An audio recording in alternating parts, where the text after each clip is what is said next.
yung yung pagmamahal na binigay sa inyo ng inyong mga magulang. Lubos na maligaya kami. Oo. Ano isa kapiling na.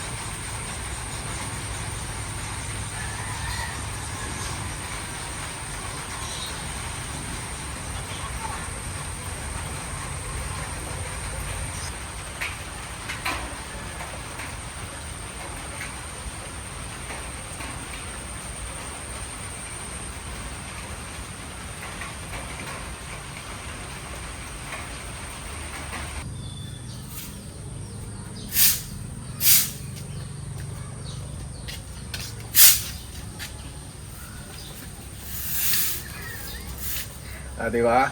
Dahil wala akong makitang kabuti dito, kahit man lang isa buhok mong mushroom cut. Hanggang dito ba no, utak kabuti pa rin. Magandang araw po mga kababayan. Pero ba sa pinilakal? Daway say po lang yun po, birthday po ng nanay ko. Pakikita ko po muna yung pinagdusahan ko. Wala na dumating ako dito. Nakapagpahinga naman ako sa aking bakuran. Bago po tayo pumunta sa aking ina na laging nakalahad. Sarap po talaga ng may malinis na paligid, ano?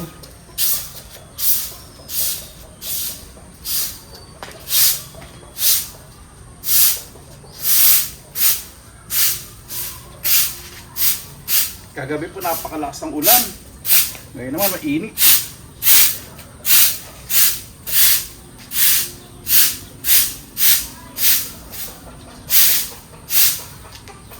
Umaraw na naman.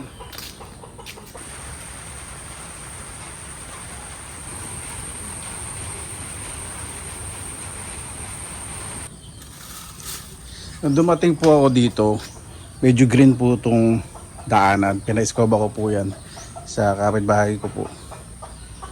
At ngayon, malinis na malinis at pinatabas ko na po lahat ng damo po dito. Ito po kasi magpapapader na po ako ngayon. Kaya kailangan iklaro po. O, di ba? Sarap po tingnan dito pag ganito malinis.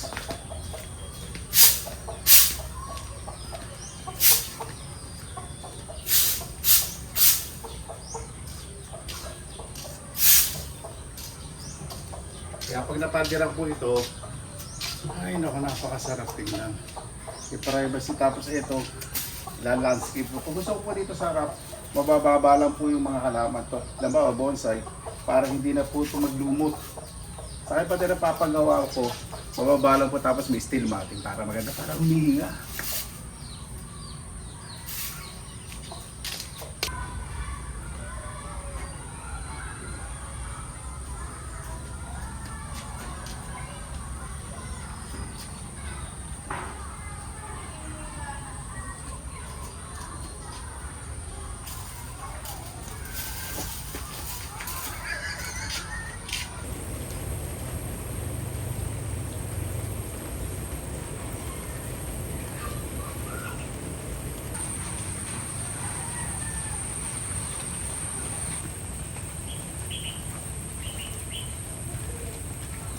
Di ba? Malinis. Yung kawayan po dito sa likod, papatanggal ko po kasi pan landscape po itong kawayan nito eh. Maliliit po yung tangkay. Papabunod ko po. Gusto po kasi ibenta ng kapatid ko yun eh. Per itim na plastic bag. Kaya, ayan, pinaputol ko na lang. Para hindi po sayang. Kasi mahal din po yan eh. Tanga lang, ang sarap sapukin na. Tapos ito pong mangga, klaro-klaro na po. Hindi na po nakahapoy sa aking bubungan.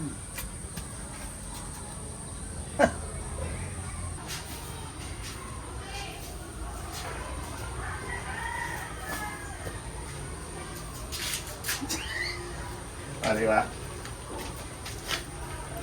Ito po yung balang pinagawa ko bago po umalis, diba? Nakita po ninyo, dami. Bataw, dami yung grapes. Yung grapes, ililipat ko po. Saka lang po yung bato, saka yung ube, saka yung yan. Kasi may grapes akong tanim. Meron pong inuwi, galing pong Finland na art na bakal. DIY.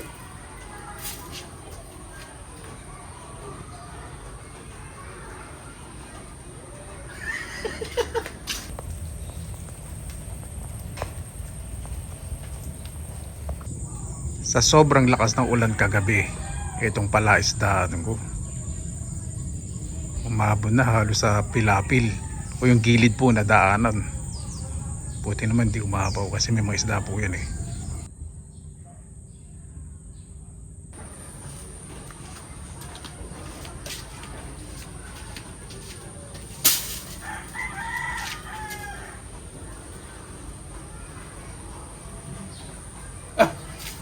At ito po ang aking raised bed o box planter na concrete box planter yan. Lilinis ko po yun. Marami po sanga sa kada ako. Tabas-tabas po ako ng mga sanga. Binata ko po yung mga sili. At ibang tanim. Ayan, malinis. Maganda. So sa laundry, nag-ayos pa po ako. Pero sa ngayon, gusto ko po kalaro muna lahat bago tuloy-tuloy po ang paghalaman.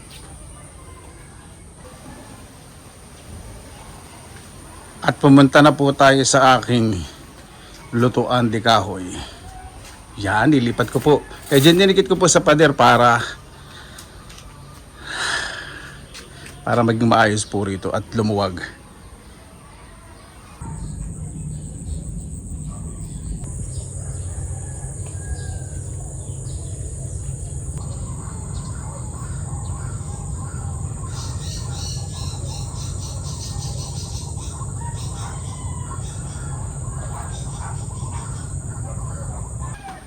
Ayan po. Dati pa na dito yung kalan. Nilipat ko doon. Kaya kung man pumunta doon, mainit. Susunog na ako. So, konting ayos na lang po dito.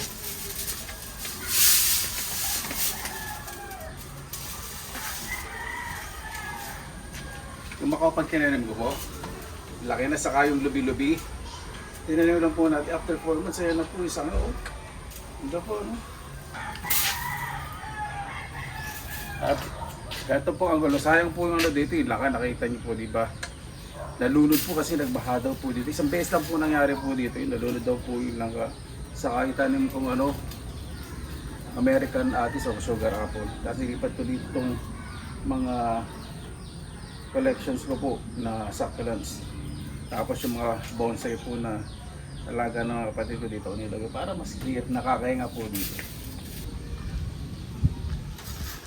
Yung palaisdaan ko po, ayan, nalis ko, ang dami pong gabi, yung puno ng langka, gumanda, puno ng sampalok, mangga, tanglad. Pinatanggal ko po lahat ng damo, pinasalo ko po para mas malinis. Marami pong isda pong laman yan.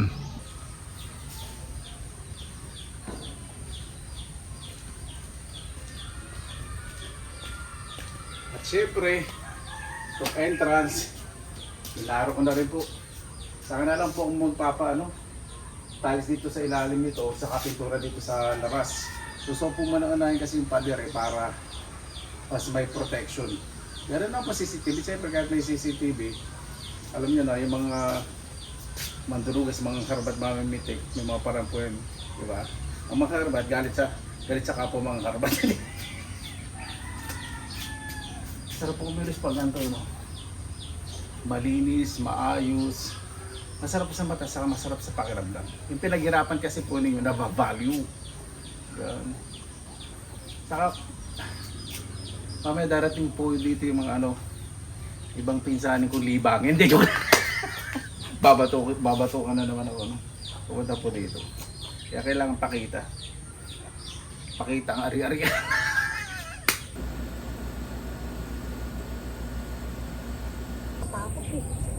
Hindi po as po yan sa harap ng bahay. Igat marami po rito.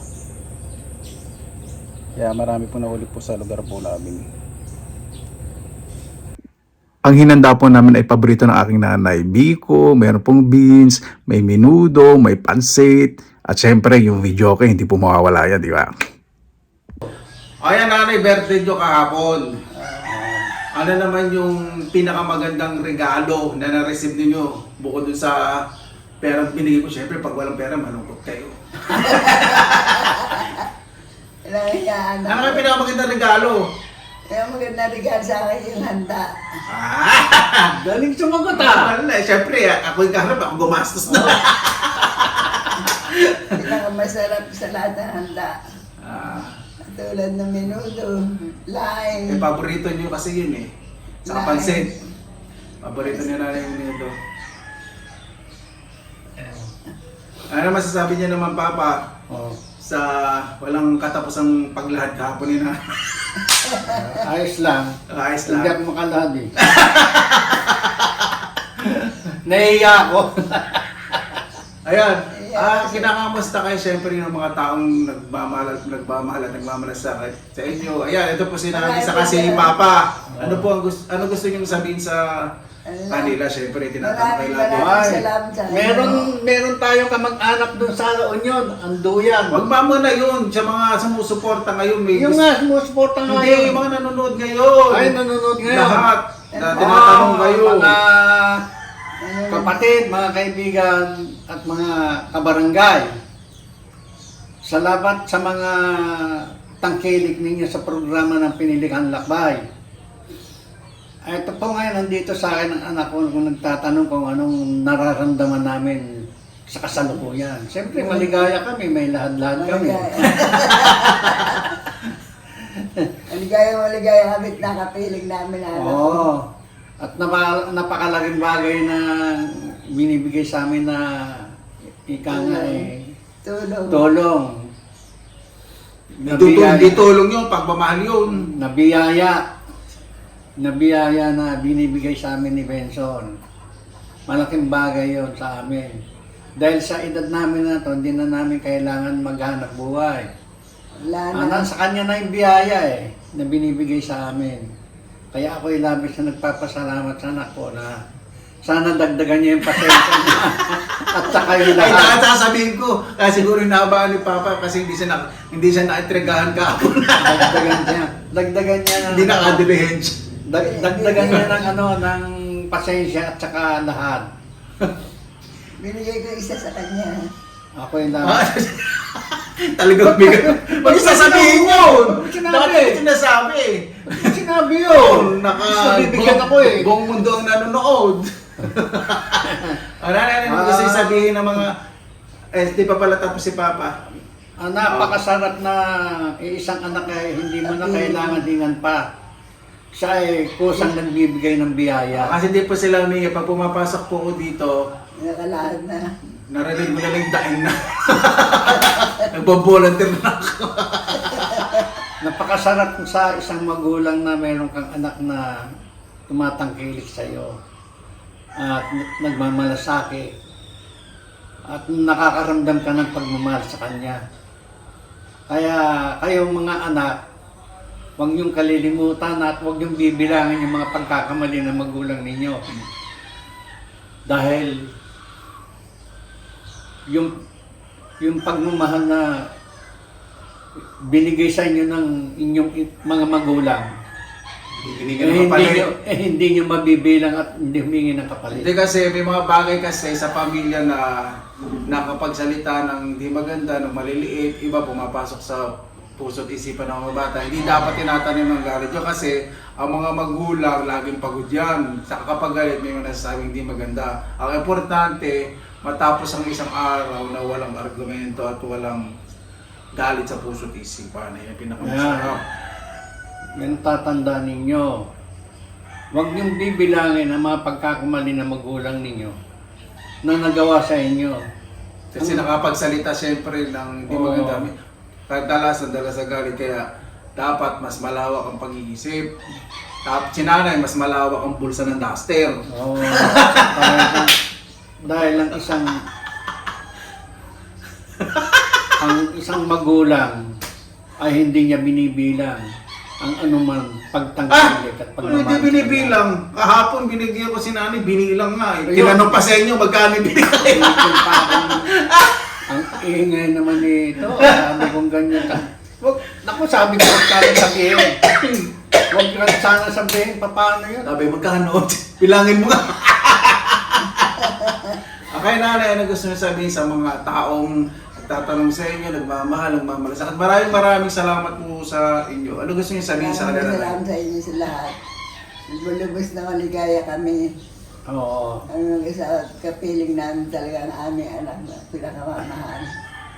Siya si Buboy ko. Napakasarap sa isang magulang na hindi mo na inaasahan pa nagpupusa ang isang anak nabigyan ka ng biyaya. Sa katulad namin na hindi na napaghahanap buhay, Invalido na kami. hindi naman Invalid. invalido. Hindi ka naman invalido. Ibig sabihin Galing nga, yung kamay ni nanay, itong kaliwa, hindi niya masyado makilos. Pero kahapon, inabutan ko ng gutong, 2 kamay agad. O basta higi. Buhay ito naman. Boy. God bless. Oh, ayun nanay. Tapos na. Oo. Ay, sabihin mo, sabihin nyo. Maraming salamat sa inyo. Hindi na kamusta kasi kayo nila. Oo. Kaya yun po mga kabayan, sana po sa 2 buwan ko dito, pagbalik ko po sa Finland, ay hindi ako mamamalimos. Maraming salamat po yung po muna. Pero naging maayos po yung birthday na yun po yung pinakamaganda. Ano po, maraming salamat po sa inyo oras na ilan sa pinila ang labay. Basta lagi po tayong positive vibes, good vibes. God bless, ingat po lagi, magandang araw. Laban lang! Laban. Laban lang.